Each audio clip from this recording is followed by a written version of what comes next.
আমেরিকার পতনের পরে এরপরে ইসরায়েল হবে এই বিশ্বের রুলিং স্টেট, এবং সেই দেশ থেকেই দাজ্জাল বের হবে এবং সারা বিশ্ব শাসন করবে।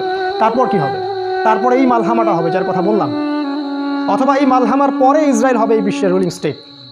তারপরে এদেরকে প্রতিহত করার জন্য আল্লাহ রাব্বুল আলামিন মুসলিমদেরকে ঐক্যবদ্ধ করবেন। প্রত্যেকটা দেশ, প্রত্যেকটা গ্রাম, প্রতিটা জায়গায় যারা ইমানদার যুবক থাকবে, যুবকদের কথা এই জন্য বলছি তার কারণ তাদের হায়াত থাকবে ইনশাআল্লাহ, আল্লাহ চাইলে।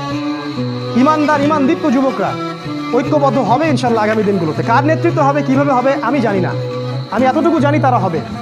কারণ আল্লাহ রাব্বুল আলামিন তার নবীর মাধ্যমে জানিয়েছেন এই বাংলাদেশ বলেন, পাকিস্তান, আফগানিস্তান, এই পুরো জায়গাগুলো, ইন্ডিয়া, এই জায়গাগুলো থেকে যুবকদের অনেক কাফেলা আসবে এবং তারা ইমামুল মাহদির সাথে যুক্ত হবে।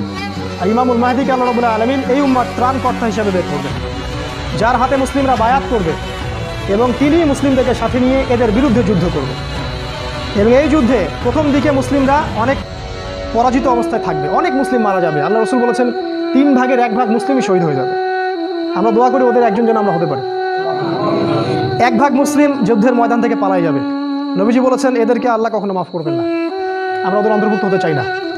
আমাদের নবীজি বলেছেন 1/2 মুসলিম বাকি থাকবে, অল্প কিছু মুসলিম, আল্লাহ ভালো জানেন, অল্প কিছু মুসলিম, এই মুসলিমদের হাতে আল্লাহ পাক বিজয় দান করবেন এবং ওই পশ্চিমা সভ্যতার পতন ঘটবে। আমেরিকা বলে কোনো কান্ট্রি পৃথিবীতে থাকবে না, ইসরায়েল ধ্বংস হবে, এই পুরো ব্রিটেন পশ্চিমা সভ্যতা ধ্বংস হয়ে যাবে, পৃথিবীর আয়তন কমে আসবে, টেকনোলজিগুলোও চলে যাবে, মানুষ আবার ওই ঘোড়া, ওই ঢাল, ওই তলোয়ারের যুগেতে ফিরে যাবে, ঠিক আগের যুগে।